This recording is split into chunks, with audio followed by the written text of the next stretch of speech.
സാധാരണക്കാരുടെ അഭയമാകുന്ന ക്രൈസ്തവ ആസ്പത്രികളെ തകർക്കാൻ അനുവദിക്കരുത്.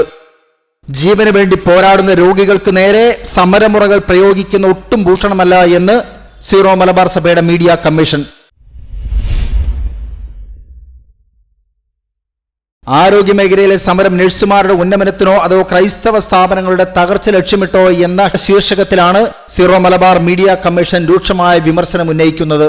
കേരളത്തിലെ സ്വകാര്യ ആസ്പത്രികളിൽ നഴ്സുമാർ സമരത്തിലാണ്.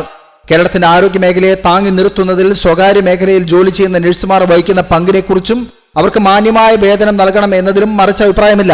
മാത്രമല്ല, കേരളത്തിൽ മോഡേൺ നഴ്സിംഗ് പ്രചാരത്തിലാക്കിയതിന്റെ പ്രധാന ചുമതല വഹിക്കുകയും സഭാസ്ഥാപനങ്ങളിലൂടെ ആയിരക്കണക്കിന് നഴ്സുമാരെ പരിശീലിപ്പിക്കുകയും സൗജന്യമായും സ്കോളർഷിപ്പ് നൽകിയും ഇടവക കൂട്ടായ്മ വഴി സഹായഹസ്തം നൽകിയും നഴ്സിംഗ് പ്രൊഫഷൻ പ്രോത്സാഹിപ്പിക്കുകയും ചെയ്യുന്നവരാണ് ക്രൈസ്തവ സമൂഹം.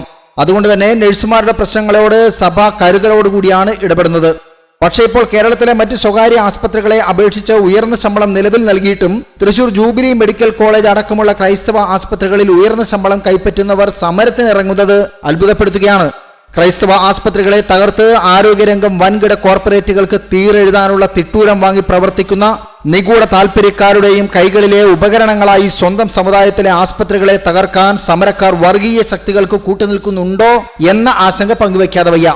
Catholic hospital association of India Kerala റീജിയന്റെ കീഴിലുള്ള ഭൂരിഭാഗം ആസ്പത്രികളും സർക്കാരിന് കൃത്യമായ നിർദ്ദേശങ്ങൾ പാലിച്ചുകൊണ്ടാണ് പ്രവർത്തിക്കുന്നത്. 2013 സർക്കാർ ശമ്പളം പരിഷ്കരിച്ചപ്പോൾ അത് നടപ്പിലാക്കാൻ ഈ സ്ഥാപനങ്ങൾ തയ്യാറായിരുന്നു. 2018 മിനിമം വേജ് നോട്ടിഫിക്കേഷൻ അനുസരിച്ചുള്ള ശമ്പളമാണ് ഇപ്പോൾ ഭൂരിഭാഗം ആസ്പത്രികളിലും നൽകി വരുന്നത്. 2022 ശമ്പള പരിഷ്കരണം നടപ്പിലാക്കേണ്ട സമയത്ത് അത് സാധ്യമാകാതിരുന്നപ്പോൾ പോലും ജീവനക്കാരുടെ ക്ഷേമം മുൻനിർത്തി പല ആസ്പത്രികളും ഇടക്കാല ആശ്വാസം അനുവദിച്ചിട്ടുണ്ട്. ശമ്പളത്തിൽ കാലാനുസൃതമായ പരിഷ്കരണം സർക്കാർ ആവശ്യപ്പെടുന്ന പക്ഷം അത് നൽകാനും മാനേജ്മെന്റുകൾ തയ്യാറാണ്. ഈ സാഹചര്യത്തിലാണ് 40,000 രൂപ അടിസ്ഥാന ശമ്പളം വേണമെന്ന ആവശ്യം ഉയരുന്നത്. അടിസ്ഥാന ശമ്പളം ഇത്രയും ഉയർന്ന തുകയാക്കുമ്പോൾ ഇതോടൊപ്പമുള്ള മറ്റ് അലവൻസുകളും കൂടി ചേരുമ്പോൾ ഉണ്ടാകുന്ന ഭീമമായ സാമ്പത്തിക ബാധ്യത താങ്ങാൻ പല ആസ്പത്രികൾക്കും സാധിക്കില്ല എന്നതാണ് വസ്തുത. ഒരാസ്പത്രിയുടെ സുഗമമായ പ്രവർത്തനത്തിന് നഴ്സിനെ പോലെ തന്നെ മറ്റു ജീവനക്കാരും അത്യാവശ്യമാണ്. ശമ്പള പരിഷ്കരണം നടപ്പിലാക്കുമ്പോൾ അത് നഴ്സുമാർക്ക് മാത്രം ഒതുങ്ങി നിൽക്കുന്ന ഒന്നല്ല, മറിച്ച് പാരാമെഡിക്കൽ സ്റ്റാഫ്, ക്ലീനിംഗ് സ്റ്റാഫ് തുടങ്ങിയ എല്ലാ വിഭാഗം ജീവനക്കാർക്കും അതിന് ആനുകൂല്യം നൽകേണ്ടി വരും. ഇത്ര വലിയൊരു തുക ശമ്പള ഇനത്തിൽ മാത്രം മാറ്റിവെക്കേണ്ടി വരുന്നത് ആസ്പത്രികളുടെ ദൈനംദിന പ്രവർത്തനങ്ങളെയും വികസന പ്രവർത്തനങ്ങളെയും ദോഷകരമായി ബാധിക്കും. ശമ്പളം ഇത്തരത്തിൽ കുത്തനെ വർദ്ധിപ്പിക്കേണ്ടി വന്നാൽ നിലവിലുള്ള സ്റ്റാഫ് പാറ്റേണിൽ മാറ്റം വരുത്താൻ മാനേജ്മെന്റുകൾ നിർബന്ധിതരാവും. ഇത് പലർക്കും ജോലി നഷ്ടപ്പെടുന്ന സാഹചര്യങ്ങളിലേക്ക് നയിച്ചേക്കാം എന്ന യാഥാർത്ഥ്യം വിസ്മരിച്ചുകൂടാ. ആസ്പത്രികളുടെ വരുമാന സ്രോതസ് എന്നത് രോഗികളിൽ നിന്നും ഈടാക്കുന്ന ചികിത്സ തുക മാത്രമാണ്.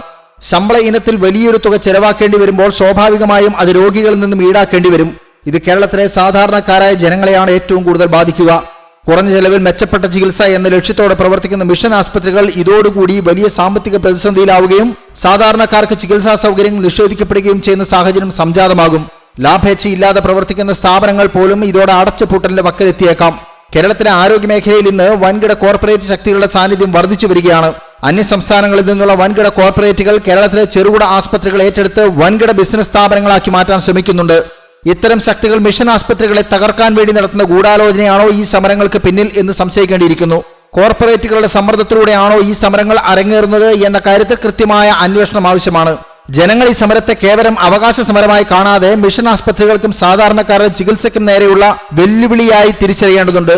മാത്രമല്ല, മുൻകാല പ്രവർത്തനത്തിന്റെ പേരിൽ സാമ്പത്തിക ക്രമക്കേടുകൾ ഉൾപ്പെടെയുള്ള ആരോപണങ്ങൾ പേരിടുന്ന കളങ്കിത വ്യക്തിത്വം ഇത്തവണയും നേതൃരംഗത്തുണ്ട് എന്നത് ഗൗരവതരമാണ്. ജീവന് വേണ്ടി പോരാടുന്ന രോഗികൾക്ക് നേരെ സമരമുറകൾ പ്രയോഗിക്കുന്നത് ഒട്ടും ഭൂഷണമല്ല. ന്യായമായ ശമ്പള പരിഷ്കരണത്തിന് മാനേജ്മെന്റുകൾ എന്നും തയ്യാറാണ്. സർക്കാർ മാന്യമായ രീതിയിൽ ഒരു വേതന ഘടന നിശ്ചയിച്ചാൽ അത് നടപ്പിലാക്കാൻ ക്രൈസ്തവ ആസ്പത്രികൾ സദാ സന്നദ്ധരാണ്.